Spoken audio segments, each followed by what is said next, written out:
quelles sont les choses qu'ils disent ici? François, une rencontre des dirigeants rwandais et congolais attendue. Ah, donc, on aura peut-être un sommet entre les dirigeants congolais et rwandais. RDC, les combats se poursuivent à Goma. Bon, ça c'est peut-être un résumé de ce qui s'est passé hier, il y a 10 heures. Regardons qu'est-ce qu'ils disent. En tout cas, nous n'aurons pas de nouvelles fraîches de ce matin en les regardant. Donc, regardons le medley de ce qu'ils ont fait hier. Et après, nous verrons si ça se confirme avec les différents trucs que nous avons relevés sur les réseaux sociaux. 1h40 à Paris, même heure à Kinshasa, 22h40 à Goma. Soyez les bienvenus dans le Journal de l'Afrique consacré une fois de plus ce soir à la situation à Goma en République démocratique du Congo. La situation reste confuse. Les combats entre les forces armées congolaises et le M23 soutenu par des troupes rwandaises se poursuivent à Goma. Selon l'AFP qui cite des sources sécuritaires, l'aéroport de la capitale du Nord Kivu serait désormais contrôlé par les rebelles. Pendant ce temps, la situation humanitaire se dégrade. Nous ferons le point à Goma, mais aussi à Gisenyi avec notre envoyé spécial. Et nous irons également à Kinshasa, où des manifestations pour demander des sanctions contre le Rwanda ont dégénéré, ciblant plusieurs ambassades. Enfin, nous ferons un point sur les options diplomatiques, alors que le Conseil de sécurité de l'ONU se réunit ce soir avec notre invité, le politologue Bob Kabamba. Bon, ce qui sera intéressant, c'est de lire, c'est d'écouter qu'est-ce que le politologue aura à dire. Mais ce qui est inquiétant, c'est qu'il y a 10 heures, les infos dont eux, ils disposent, partaient dans le sens de ce que quelqu'un m'a dit ici, que Goma serait totalement tombé. Ou en tout cas, ici, ils viennent de confirmer que l'aéroport aurait été ce matin pris par les forces rwandaises. Donc, regardons maintenant, et ça va être intéressant puisque ça va nous permettre d'analyser différentes séquences qui se sont passées hier. Les combats se poursuivent donc à Goma entre les forces armées congolaises et les rebelles du M23, lourdement armés et soutenus par les troupes rwandaises. La situation reste confuse dans la ville. Selon l'AFP, qui cite des sources sécuritaires, l'aéroport serait contrôlé par les rebelles du M23. La correspondance d'Aurélie Bazaraki-Bangoula. Des tirs se faisaient toujours entendre en fin d'après-midi dans le centre de Goma, mais ils sont moins intenses que ces derniers jours selon les habitants que nous avons contactés. Alors il est encore difficile de dire quelles parties de la ville sont contrôlées par les forces congolaises appuyées par leurs alliés et lesquelles sont contrôlées par l'armée rwandaise et le M23. Alors des sources humanitaires et sécuritaires nous affirment que le M23 et les soldats rwandais ont pris le contrôle de l'aéroport de Goma, alors que d'autres quartiers au nord de la ville sont encore contrôlés par les forces congolaises. Le gouvernement ne s'est pas encore exprimé sur la situation dans la ville. De nombreux pillages sont signalés dans certains quartiers. Alors côté diplomatique, la pression s'accentue. Le Conseil de sécurité des Nations Unies se réunit de nouveau ce mardi. Il s'était réuni une première fois en urgence dimanche. Ses membres avaient dénoncé, sans citer le Rwanda, la présence de forces extérieures sur le territoire congolais et ils avaient appelé au respect du cessez-le-feu. Une déclaration vague, sans exigence claire pour le Rwanda, selon Kinshasa, qui demande notamment des sanctions ciblées contre des hauts gradés rwandais et des décideurs politiques. Alors pour rappel, 3 à 4 000 soldats rwandais sont dans l'est de la RDC et appuient le M23, selon le dernier rapport des experts de l'ONU. Des sources sécuritaires évoquent l'arrivée de renforts ces derniers jours, sans donner de chiffres précis. Alors, très dense comme information. On ne peut plus déterminer quelle partie de la ville est aux mains de l'armée congolaise et de M23. Selon des sources sécuritaires, l'aéroport aurait été pris. Ensuite, on part dans la pression monte, la communauté, et surtout ce qui m'énerve, ce qui est compliqué, c'est de trouver, je vais essayer de taper ici devant vous, c'est de trouver des images du Conseil de sécurité ou du Conseil de l'ONU où on parle justement de ce foutu réunion soi-disant pour Conseil. Oh, pourquoi ça passe plus? Hello, ladies and gentlemen. Voilà. De ce Conseil de l'ONU et de qu'est-ce qu'ils ont dit. Ici, nous avons la totalité de la transcription. Organisation des Nations Unies appelle les rebelles du M23 à déposer les armes. Ça, c'était hier, mais ils n'ont pas condamné. Il n'y a rien qui nous résume qu'est-ce que le Rwanda a répliqué ou qu'est-ce que le Rwanda aurait dit. Et il y a 2 jours, il n'y a que 2 informations qui datent de 2 jours. Et donc ici, qu'est-ce qu'ils avaient dit ici? Alors que les rebelles du M23 et leurs alliés rwandais se rapprochent de la ville de Goma, une réunion d'urgence au Conseil de sécurité de l'ONU a été organisée. L'occasion pour la ministre des Affaires étrangères de la RDC de demander des sanctions contre le Rwanda. Kinshasa parle de véritables déclarations de guerre de la part de son voisin. Une attaque d'une gravité inouïe. Moi déjà, vu comment elle est dans son travail, d'accord? Elle est dans ce qu'elle doit faire. Moi, ce qui m'énerve, c'est elle fait son boulot, mais le reste là, ils font quoi? Le président, le pays, les dirigeants du pays, ils font quoi? Parce qu'elle est dans son rôle de dire au Conseil des Nations Unies que le Rwanda doit être sanctionné. Mais si vous voulez que le Rwanda soit sanctionné ou pas sanctionné, c'est des pressions diplomatiques que vous devez faire vous-même. Comme quand on va voir la suite de l'actualité, la jeunesse qui est partie dans la rue et qui a manifesté sa colère envers les ambassades des différents pays. Mais concrètement, qu'est-ce que Kinshasa fait? Quelle pression Kinshasa fait? Et surtout pour une fois que les autorités de Kinshasa, ils ont la légitimité de pouvoir mettre la pression à ses partenaires, tout en sachant qu'ils seront soutenus par leur population, pourquoi ne le font-ils pas? Inouïe se déroule sous les yeux du monde. De nouvelles troupes rwandaises ont franchi les bornes 12 et 13 du poste frontalier séparant Goma de Gisenyi, pénétrant sur notre territoire en plein jour.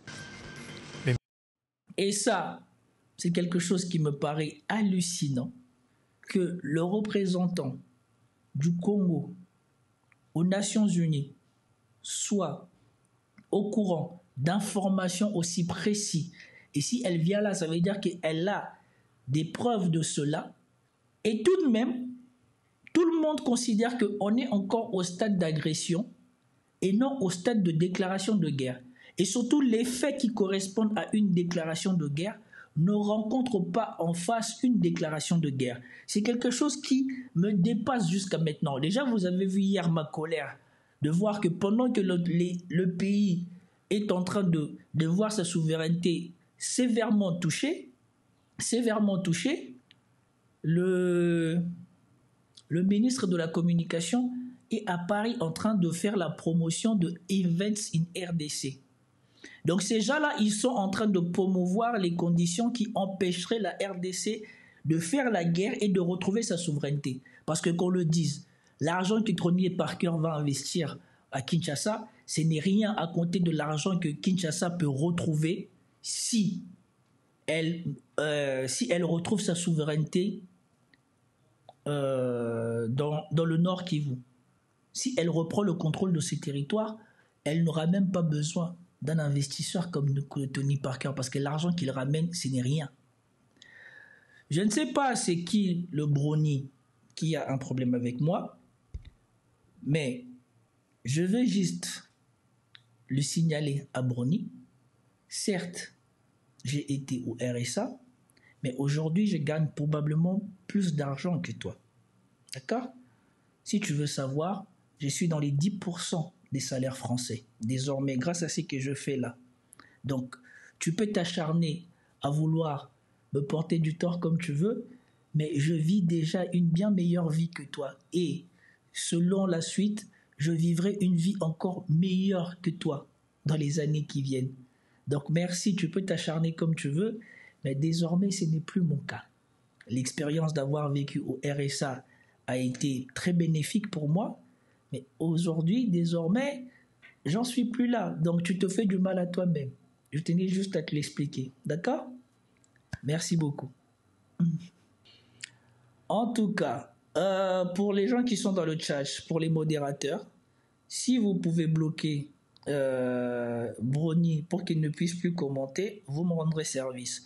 Parce que c'est perturbant, la fréquence à laquelle il commente, je ne vois que lui apparaître ici. D'accord?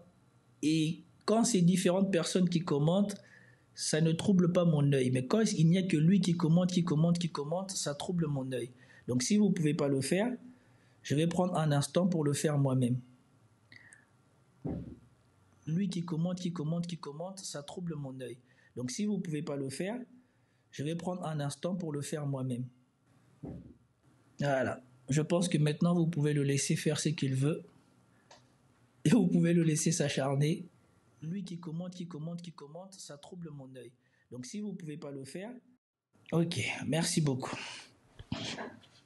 Mais il est étonnant, je ne sais pas d'où est venu ce monsieur ni qu'est-ce qu'il me voulait, parce que je ne pense pas avoir fâché les gens au point où on vient s'en prendre à moi personnellement.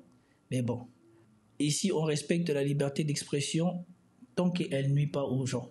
Donc à moi, elle me nuisait et c'est voilà pourquoi désormais il ne peut plus commenter sur la chaîne. Et donc, continuons à regarder ce simulacre qui a été fait par le gouvernement congolais. Le ministère congolais des Affaires étrangères a rompu les liens diplomatiques avec Kigali et a retiré tout le personnel diplomatique du pays. Le Rwanda est accusé. Ça, c'était une bonne chose. Mais ce que je ne comprends pas, c'est que depuis tout ce temps où la situation est en train de s'envenimer, comment est-ce que Kinshasa a pu maintenir des relations diplomatiques avec Kigali?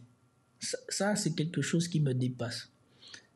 Et ça me pousse à réfléchir sur les raisons pour lesquelles ce gouvernement a maintenu ses relations diplomatiques avec le Rwanda, tout en sachant que la situation n'a fait que s'empirer tout au long de la présidence du président Tshisekedi. Accusé de soutenir le groupe rebelle du M23, le secrétaire général de l'ONU a appelé au retrait de leurs troupes. De la part de Londres, de l'Union européenne ou de l'Union africaine, les appels à la fin des combats sont unanimes. Les États-Unis envisageront tous les outils à leur disposition pour que les responsables de la poursuite du conflit armé, de l'instabilité et de l'insécurité en RDC soient tenus responsables. Franchement, donc les États-Unis ont fait cette déclaration-là. Les États-Unis ont dit qu'ils vont s'assurer que tous les responsables des exactions commises en RDC seront poursuivis et punis par eux. En tout cas, ils mettront en place les moyens nécessaires pour le faire. Ça, c'est quel genre de blague, ça? Et si la dame, elle est venue là en disant que c'est le Rwanda, comment est-ce que ces gens-là peuvent dire encore « on va chercher les gens qui font ça » alors qu'on vous dit que c'est l'armée officielle? Si c'est l'armée, c'est aussi simple que ça. C'est le chef de l'armée, c'est le ministre de la Défense et c'est le président du Rwanda. Donc, ce sont qui ces gens-là qui vont être allés chercher à la place des responsables directs de l'armée? La France a également condamné l'escalade du conflit, estimant que le Conseil de sécurité devait adopter une approche plus ferme à l'égard du Rwanda. La France condamne cette offensive. La France appelle le M23 et le Rwanda à cesser cette offensive. Elle appelle le Rwanda à quitter le territoire de la République démocratique du Congo. Elle réaffirme son plein soutien à l'intégrité territoriale de la République démocratique du Congo. Elle appelle à une reprise des processus de paix. Plus d'une douzaine de soldats de la MONUSCO.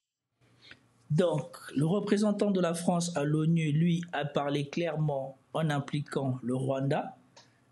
Cependant, nous n'avons pas, je ne sais pas, je n'ai pas vu de déclaration, de tweet d'Emmanuel Macron. Peut-être qu'à un moment, j'ai cru qu'il a tweeté comme quoi il allait parler aux deux présidents ou je ne sais pas quoi.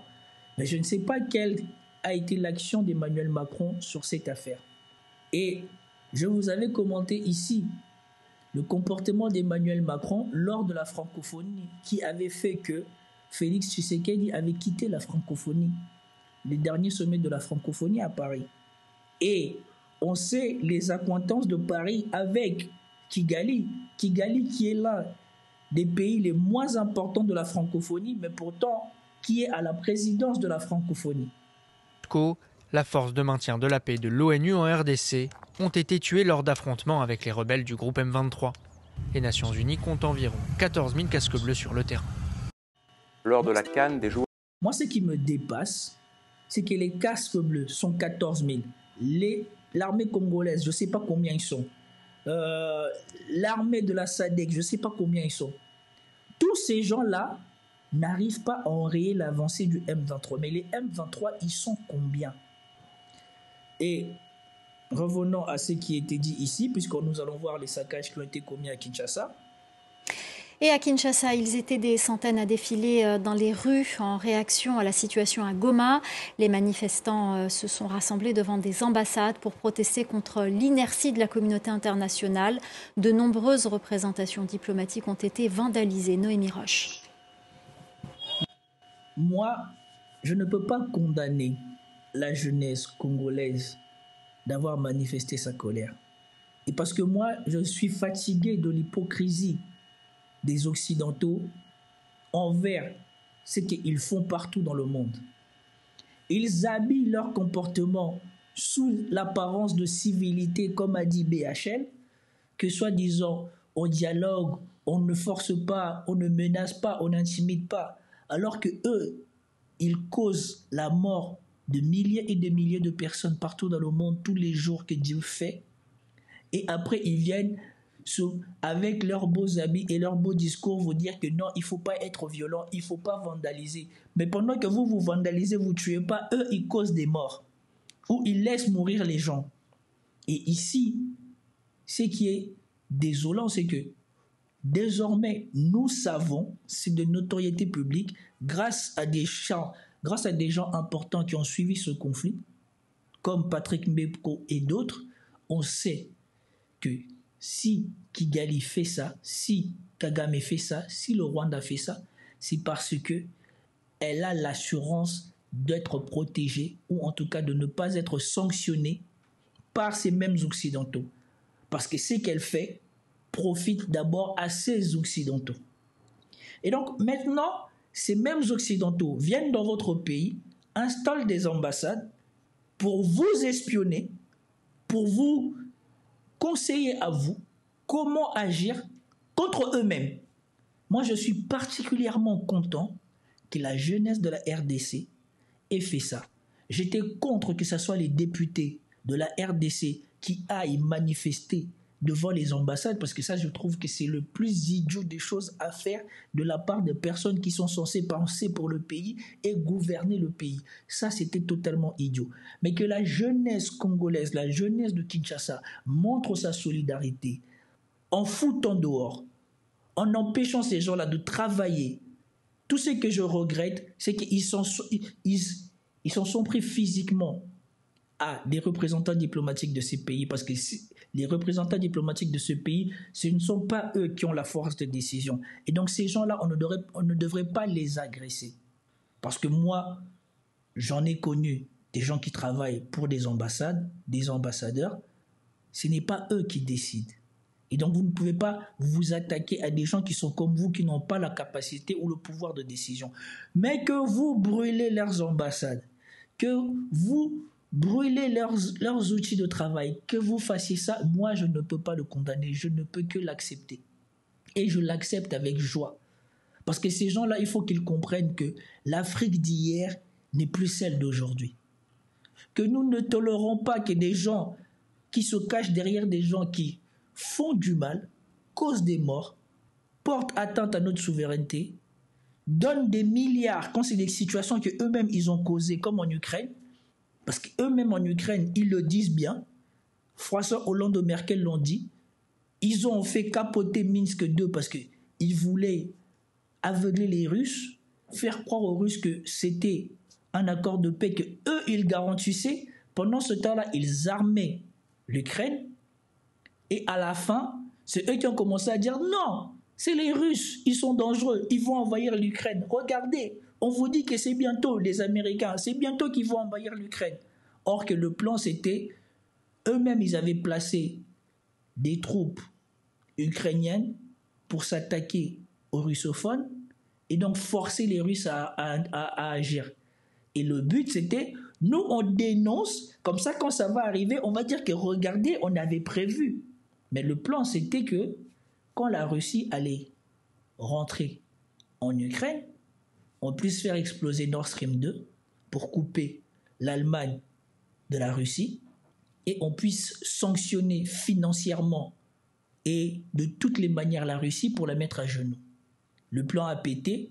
Aujourd'hui, si vous avez suivi pendant tout la fin du mandat de Biden, alors que ça pétait au Moyen-Orient, alors que c'était déjà une problématique au Congo, la seule chose qui leur préoccupait, c'était de rattraper tout ce ils s'étaient trompés en Ukraine. Et donc ce sont ces mêmes gens-là qui font le même cinéma. Ils sèment le désordre partout et ils viennent vous dire « Oui, mais c'est regrettable, vous ne pouvez pas gérer comme ça, hein? On ne peut pas quand même brûler des ambassades, on ne peut pas vandaliser. » Eux, ils tuent les gens, mais ils te disent « Mais nous, on a vandalisé nos locaux. » Derrière ces nuages de fumée, l'ambassade du Rwanda, prise pour cible par des manifestants. Voitures brûlées, bâtiments saccagés en partie, les manifestants ont laissé éclater leur colère un peu partout dans la capitale. L'ambassade des Pays-Bas a également été attaquée, tout comme celle d'Ouganda, de la Belgique et de la France, où un incendie a été maîtrisé. Les manifestants protestent contre les événements en cours à Goma et dénoncent un manque d'engagement des pays européens et des États-Unis face aux affrontements meurtriers qui se poursuivent. Après une progression éclair ces dernières semaines, les rebelles du M23 soutenus par le Rwanda. Voilà. Est-ce que vous pouvez être contre ce que ces gens-là réclament? Quand on voit le cinéma que ces gens-là nous ont fait en Ukraine, quand on voit le cinéma que ces gens-là nous ont fait au Moyen-Orient, vous pensez qu'ils ne disposent pas assez de moyens pour pouvoir faire en sorte que la situation se stabilise à l'est du Congo? Et surtout, ce qui est étonnant, d'où sort l'équipement du M23 qui fait que même l'Afrique du Sud qui envoie des contingents, ils se retrouvent en difficulté face au M23. D'où sort cet armement que eux ils ont, qu'on n'arrive pas à les faire reculer? D'où sort-il? D'où sortent les informations qu'ils ont? D'où sort leur logistique? On est dans les montagnes. D'où sort tout ce que ces gens-là disposent pour continuer d'avancer comme ça? Et comment ça se fait que eux, une simple milice, disposent de ça? Et en face, on a des armées régulières qui ne disposent pas de tout ça. Et après, vous voulez nous faire croire qu'eux, ils ont eu cet équipement-là en creusant des mines. Tout cet équipement-là, elle vient bien de quelque part. Et nous savons que l'un des pays les mieux armés du continent, c'est le Rwanda. Armé par qui? Par les Américains et par les Occidentaux, particulièrement l'Union européenne. Donc, probablement, comme eux-mêmes ils l'ont établi et ils le disent maintenant ouvertement, les Rwandais supportent les M23. Donc probablement les Rwandais fournissent en armes les M23 et comme eux ils ont l'équipement des Occidentaux, ils ont des meilleurs équipements que nos armées en face parce qu'il faut savoir que nos armées en face sont sous-équipées par rapport aux Occidentaux. Et c'est là que j'en viens. Et j'en reviendrai toujours à la responsabilité du président de la République du Congo et du gouvernement congolais. Comment est-ce qu'en prenant un pays où le M23 n'agissait quasiment plus, le M23 recommence à agir, vous vous êtes pas dit qu'il faut nous équiper en armes nécessaires pour repousser ces gens-là? Moi, c'est ce point-là que jusqu'à aujourd'hui, je n'arrive pas à comprendre. Et à la réflexion, je préfère commencer à me retourner, puisque l'une des causes profondes de cette situation, ce n'est pas que le M23 ait repris son activité, c'est pourquoi, dès qu'il y a eu résurgence du M23, ce gouvernement n'a pas pris les mesures nécessaires pour le tuer dans l'œuf. C'est ça le problème. Ce n'est pas la première fois qu'on voit des images concrètes où il y a des soldats rwandais au Congo. Que Paul Kagame ou que le Rwanda le justifie ou pas, non. À la première fois où les soldats rwandais s'étaient retrouvés sur notre territoire sans avoir prévenu, c'était la fois des trop. Mais là aussi, on n'a rien fait. Pourquoi? Parce que la base du problème, ce n'est pas ce que veut le Rwanda. La base du problème, c'était qu'est-ce que faisait notre gouvernement. Et c'est pour cela que nous-mêmes, les Congolais, nous avons une très très grosse part de responsabilité dans ce qui arrive. Il ne faut même pas vous leurrer. Je soutiens que la jeunesse congolaise ait fait ce qu'il a fait et tout ça, oui. Mais cette jeunesse-là devrait d'abord se regarder en face. Les gens qu'elle soutient, les gens qu'elle laisse au quotidien exercer le pouvoir à leur place, que font-ils de ce pouvoir? On est le pays qui produit le plus de millionnaires dans la classe politique au monde. Dès qu'un Congolais devient politicien et accède à un mandat de député ou de sénateur, dans les années qui viennent, il deviendra millionnaire, sans compter tous les avantages auxquels ils auront droit. Donc ça veut dire que exercer la politique rapporte beaucoup plus au Congo qu'ailleurs peut-être. Et malgré ce privilège-là de devenir des millionnaires, ces gens-là ne font rien. Le minimum nécessaire qu'il faut faire pour établir la souveraineté de ce pays n'a pas été fait. Les Congolais sont les premiers belligérants, sont les premiers complices de ce qui se passe à Goma. La classe politique congolaise, qu'on se le dise. Sont entrés dimanche soir dans la grande ville de l'Est. Le gouvernement congolais assure tout faire pour éviter un carnage, mais la situation reste confuse. L'Agence humanitaire des Nations Unies décrit une situation terrible pour les civils. Et justement, les ONG sur le terrain à Goma sont nombreuses à tirer la sonnette d'alarme. La situation est critique et les populations démunies. Laurent Berstécher. Ils transportaient des vivres du programme alimentaire mondial au Nord Kivu lorsque les combats ont éclaté. Pris au piège par les violences, ces chauffeurs de poids lourds ont dû faire demi-tour et revenir vers la frontière rwandaise. Tous sont conscients d'avoir échappé au pire. Nous avons vu et entendu des choses horribles. Des cadavres, des coups de feu, des explosions. Nous n'avions jamais rien vu de tel. Des combats étaient toujours signalés mardi dans la capitale du Nord Kivu, faisant craindre une rapide dégradation de la situation humanitaire. Selon les Nations Unies, de nombreuses exactions ont été commises contre les populations civiles, dont des violences sexuelles, et les hôpitaux n'arrivent déjà plus à gérer l'afflux de blessés. Goma risque également des coupures d'eau et d'électricité et pourrait faire face à des pénuries alimentaires. Plusieurs agences humanitaires ont dénoncé mardi les pillages de leurs entrepôts contenant des vivres et du matériel médical, tandis que le Programme alimentaire mondial a annoncé la suspension temporaire de ses activités dans la région. Nous nous inquiétons du risque de hausse des prix et de pénurie alimentaire à Goma, alors que l'accès à l'aéroport et à de nombreuses routes reste coupé. Face à l'ampleur de la crise, les Nations Unies ont appelé toutes les parties à mettre en place un cessez-le-feu temporaire et à établir des corridors humanitaires afin de faciliter l'évacuation des populations civiles.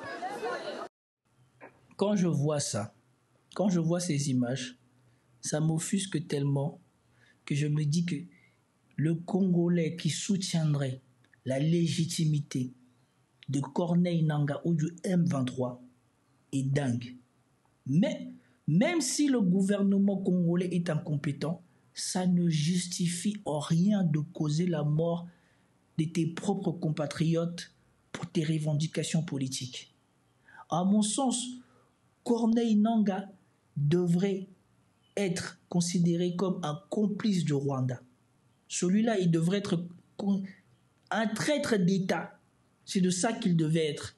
Puisqu'il s'est revendiqué, soi-disant responsable ou boss des M23, il devrait être considéré comme un traître à la nation. Rien ne justifie de faire ce que ces gens-là font. Qu'il y ait des dommages collatéraux, ce n'est pas acceptable, mais c'est compréhensif. Mais qu'on s'en prenne volontairement à la population civile, et toi, tu es là...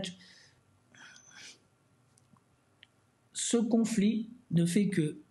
Je ne sais pas si les Congolais, on est en train de prendre conscience du profond changement qu'il faut à notre pays, de l'ambition qu'il faut avoir pour notre pays. Non seulement dans le quotidien, il faut se politiser, s'éduquer, s'intéresser, mais aussi dans le choix et dans l'exigence qu'on doit manifester envers les hommes politiques. Parce que dans ce conflit, vous voyez, il n'y a aucun homme politique qui subit des dégâts majeurs. La famille de ces différentes personnes qui sont au gouvernement ne subissent pas les choses qu'on subit au Nord Kivu. Et je n'ai pas vu le Parlement congolais être en session d'urgence, décréter l'état d'urgence, et c'est ce qu'on préconise maintenant. Est-ce que vous vous rendez compte? C'est maintenant qu'on préconise. J'ai vu ça dans un document hier.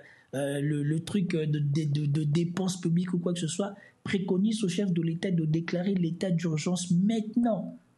Presque 48 heures ou plus de 48 heures après que Goma soit dans une situation catastrophique.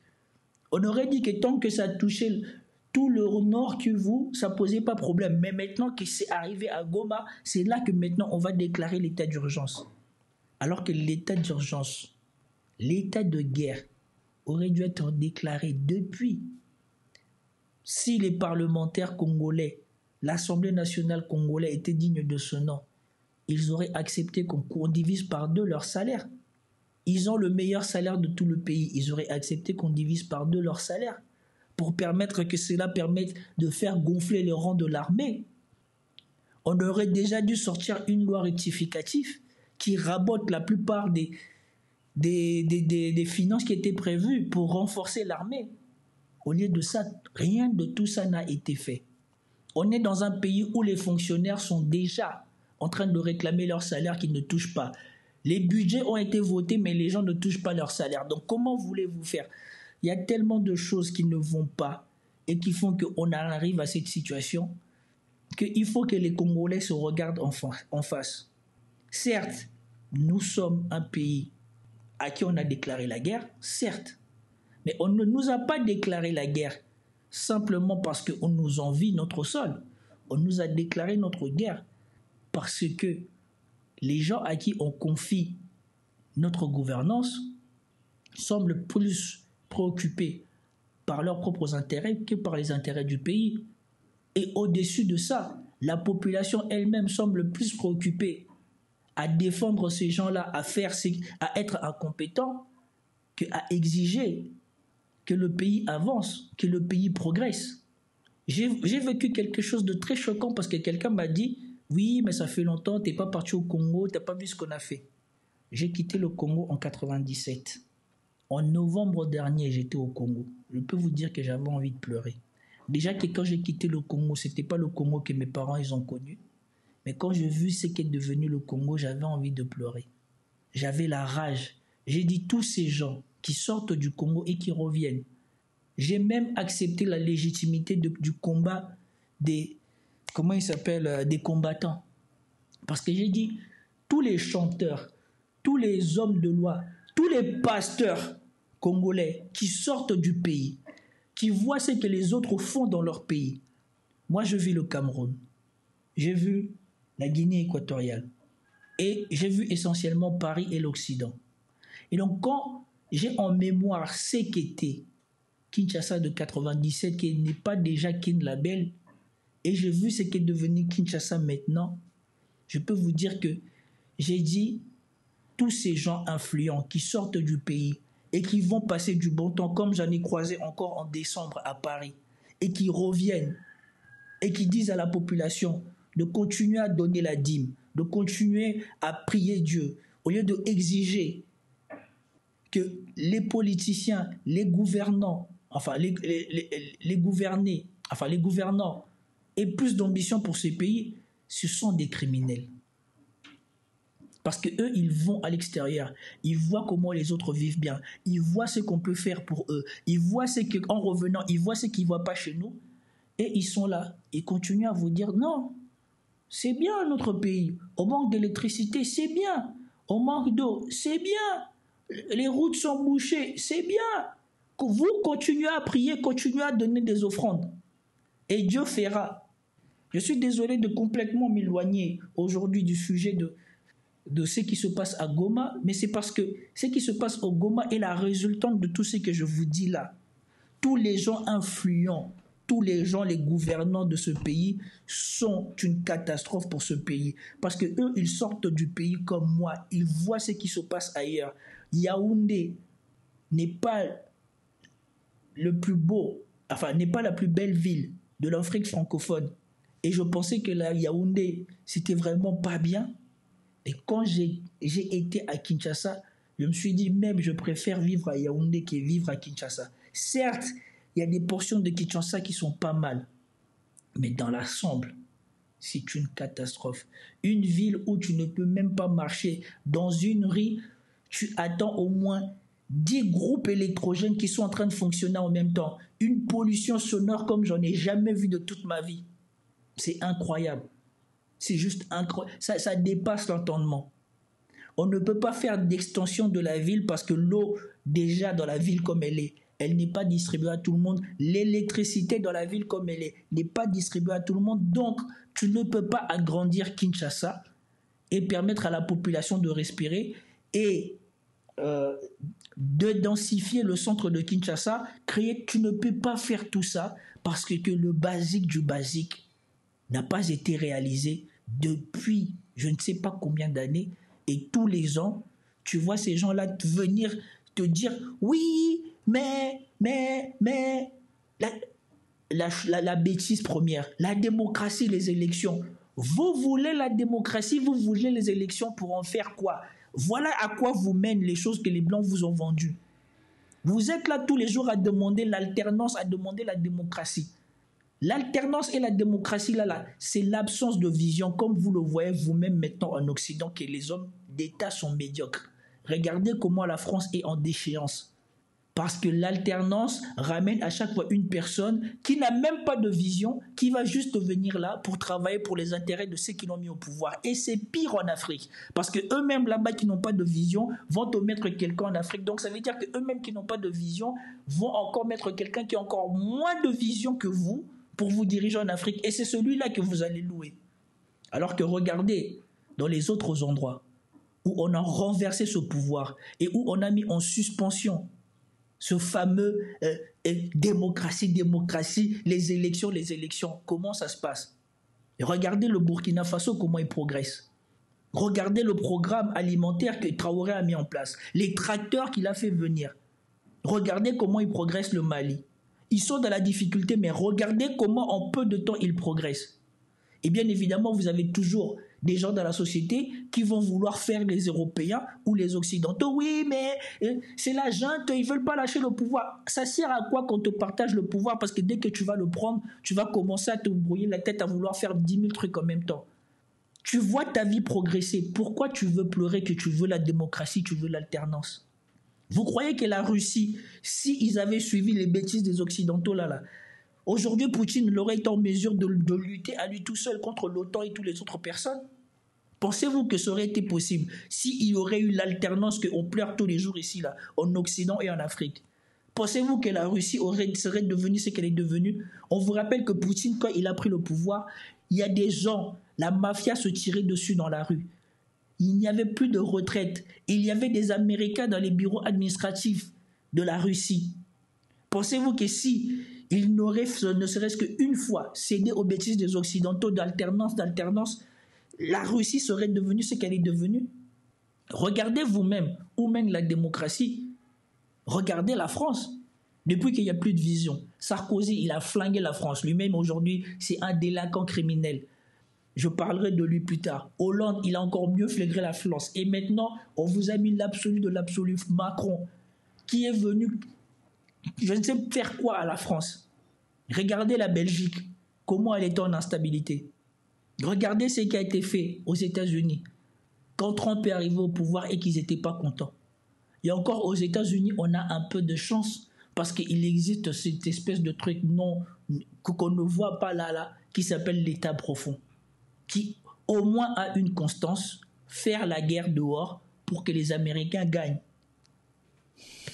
Vous croyez que la Chine, si elle était dans les bêtises d'alternance ou de démocratie, elle serait devenue ce qu'elle est devenue? Ces gens-là ne sont devenus ce qu'ils sont devenus que parce qu'ils ont rejeté le modèle occidental. Ils ont fait comme on fait chez eux. Ils ont pris des chefs. Et un chef ne se renverse pas parce qu'on a envie de faire la fête de nommer un nouveau président. Un chef se renverse parce qu'il n'est plus compétent ou parce que c'est le temps de céder, de passer la main. Et c'est ce que les Russes ont compris. Vladimir Poutine, il a pris le pouvoir parce que son chef a vu qu'il était temps de serrer la main. Et Vladimir Poutine, avant de partir, probablement, prendra quelqu'un que les Occidentaux ne s'attendent pas ou ne savent pas pour lui succéder. Mais nous, on est là, l'alternance. Tu vois l'alternance où ça te mène? Quelqu'un vient, fait 2 mandats, voit que sous lui, son pays est en train d'attaquer, ne prend aucune mesure. Aucune mesure. Bien qu'on ait levé l'embargo sur les armes sur son pays, il n'a pris aucune mesure pour directement embraguer, sachant qu'il a une carte avec 9 voisins, directement passer, faire une armée et surtout s'adresser à qui de droit, où on pourra lui accorder ce qu'il veut pour défendre son pays. Comme le Mali l'a dit, les Occidentaux, quand tu viens leur demander des armes létales et qu'ils ont des intérêts chez toi, ils ne vont pas te les donner parce qu'ils savent qu'à partir du moment où tu as les armes, tu vas défendre ta souveraineté. C'est eux qui vont décider ce qu'ils vont te donner, comme le général français le disait lui-même. En Afrique, ils ne vendaient pas ce que les Africains ont besoin, mais ce qu'eux pensent que vous avez besoin. Je suis désolé pour cette digression, mais parce que ce truc me peine énormément. Ce truc me peine énormément. Depuis que je suis à la fac, depuis que je suis arrivé à la fac de droit, où je me suis confronté à ces gens-là, à ces idées-là, je me suis rendu compte de l'arnaque de la démocratie. Je ne dis pas que la démocratie n'est pas bien, mais la démocratie telle qu'on l'a vendue aux Africains et surtout telle qu'on l'a vendue aux Congolais, nous qui avons la copie de la Constitution française, c'est une catastrophe. C'est une catastrophe que les Africains doivent comprendre. Arrêtez de croire que c'est la démocratie qui a fait les pays occidentaux. Ce qui a fait les pays occidentaux, ce sont leurs leaders. Ce qui a fait l'Angleterre, c'est qu'il y a une continuité dans l'Angleterre. Ce qui domine en Angleterre, c'est la famille royale. Ce qui a fait la France, ça n'a rien à voir avec je ne sais pas qui. Ce qui a fait la France, c'est essentiellement Charles de Gaulle. Il a fait la France en faisant les pires horreurs en Afrique, mais il a fait la France parce qu'il était incontestable. Regardez depuis. Est-ce que vous avez vu quelqu'un qui s'intéresse à la population qui a accédé au pouvoir? Ils ont méthodiquement écarté du pouvoir toute personne qui pourrait avoir la légitimité populaire. Prenez tous les présidents français, vous verrez qu'il n'y en a quasiment plus aucun qui a le sens de la population. Le dernier, c'était Jacques Chirac. Et même Chirac, il prévoyait en disant que à l'avenir, il faudrait que les Européens, les Occidentaux se comportent autrement par rapport à l'Afrique. Parce que sinon, ça va donner des situations catastrophiques. Et c'est ce que nous voyons. Et aujourd'hui que leur situation est sur le point de tomber, regardez bien à chaque fois qu'ils arrivent quelque part, quelles sont les premières choses que les Occidentaux réclament. Alors que ça ne fonctionne quasiment plus chez eux. Eux-mêmes, ils sont en train de parler de changer de constitution, de machin, de nenni. Mais la première chose qu'ils vont vous demander à vous, c'est le respect de la démocratie, c'est le respect des droits fondamentaux, que eux-mêmes, ils violent à la première occasion. Mais c'est ce qu'ils vont vouloir que vous installez chez vous. Alors que vous n'avez pas eu tout leur passé, alors que vous n'avez pas toutes leurs intellectuels, alors que vous n'avez pas tous leurs techniciens du droit. Mais ils vont vous dire d'installer ça et vous allez naïvement penser que vous saurez maîtriser ça mieux que eux. Et à la fin, vous vous retrouvez dans des institutions bloquées parce que quand ils vont vous faire installer la démocratie, quand ils vont vous donner un président, en face, ils vont donner à l'opposition les moyens de pouvoir contrer le président si jamais le président veut faire autre chose avec lesquels ils ne sont pas d'accord. Regardez les monarchies du Golfe. Regardez partout ailleurs où ça fonctionne maintenant. Regardez. Soit ils ont adopté le modèle démocratique, mais ils ont des hommes d'État forts, avec une vision, et qui ont l'assentiment populaire, et là ça peut marcher, soit c'est la catastrophe. En Chine, il y a un renouvellement du chef, non? Jusqu'à ce que Xi Jinping il se fasse élire là, pour, je crois, à vie. Mais il y avait renouvellement du boss, non? Et donc, on ne choisissait pas le boss par démocratie, on choisissait le plus fort pour continuer la vision de la Chine. En Russie, Vladimir Poutine, il leur a arnaqué parce qu'ils avaient réussi à faire mettre dans la constitution russe qu'il fallait se limiter à 2 mandats, mais il a réussi à leur faire à l'envers, en signant un pacte avec Medvedev. En tout cas, effectivement, quelqu'un vient de dire diviser pour mieux régner. C'est effectivement ça. Le système démocratique qu'ils nous vendent à nous en Afrique, c'est effectivement ça. C'est diviser pour mieux régner. Parce que dans ce système-là, tu n'as plus la possibilité d'être un homme fort qui peut tout faire, qui peut faire avancer ton pays. Tu es tout le temps obligé de consulter différents intérêts dans ton pays. Et derrière ces différents intérêts dans ton pays, t'inquiète pas qu'il y a les Occidentaux qui seront là-bas. Les mêmes qui seront là pour te pousser dans un projet, dès que toi tu voudras faire autre chose, iront de l'autre côté, les appuieront en leur disant « dites non, comme ça vous aussi on va vous pousser, vous allez prendre le pouvoir ». C'est exactement ce qui se passe. Si tu veux la vraie démocratie, fais comme la Suisse. Pourquoi ils ne font pas comme la Suisse ? Vous vous êtes jamais posé la question ? Le seul pays qui a été prospère, où tout le monde vit riche, en Occident, avec le système démocratique tel qu'on le connaît, et surtout à la française, avec le système démocratique, c'est la Suisse. Pourquoi ? Parce que la Suisse est un pays où, si tu n'as pas fait ce pourquoi tu as été élu, on va te débarquer tout de suite. Les élus suisses ont des mandats où ils sont obligés de respecter ce qu'ils ont dit parce qu'on peut les débarquer à tout moment. Au lieu de ça, en France, on te confisque le pouvoir. Une fois que tu as élu, on te dit va t'asseoir, on va s'occuper de tout pendant 5 ans. Et dès qu'on va arriver à la 3e année, à la télé, on recommence. Oui, il y a les chômeurs qui sont là, oui, il y a les étrangers qui sont là, oui, il y a les financiers qui sont là. Et comme ça, tac, tac, tac, pendant 2 ans, avec les chaînes d'infos continues, on va te matraquer des mensonges à la télé à longueur de journée, au point où toute la société est divisée, chacun voit son intérêt, les financiers voient les financiers, les profs voient les profs, les prolétaires voient qu'ils ont la vie difficile. Et après, eux par derrière, la bourgeoisie de gauche et de droite, ils viennent, ils élisent leur président. Vous, allez vous faire mettre. N'importe quoi. En tout cas, finissons cette mascarade-là de France 24 qui m'énerve déjà. Nous avons pu joindre un peu plus tôt dans la journée Emmanuel Lampart, directeur pays de Médecins sans frontières en République démocratique du Congo. Lui aussi se dit très préoccupé par la situation sur le terrain. De nombreux blessés affluent sans pouvoir être pris en charge. Écoutez-le, il répondait aux questions de Célia Caracena. Ce qui devient de plus en plus préoccupant, c'est des pillages de certains stocks qui ont eu lieu, notamment le stock d'un acteur médical humanitaire très important qui a encore une capacité chirurgicale, notamment en dos chaud, a été complètement pillé, ce qui risque aussi de nous donner une surcharge davantage au niveau de Keshero, où nous avions à midi plus de 60 blessés sur les lits. Il faut regagner, dans le meilleur délai, un accès humanitaire. Aujourd'hui, les stocks sont aussi tout doucement en train de s'épuiser. Il n'est pas possible à l'heure actuelle de faire entrer du nouveau staff ou des ressources matérielles, équipements médicaux supplémentaires. On a vu qu'il y avait davantage de blessés par balle, vers aussi blessés par explosion suite à l'utilisation d'artillerie lourde, des roquettes RPG, etc.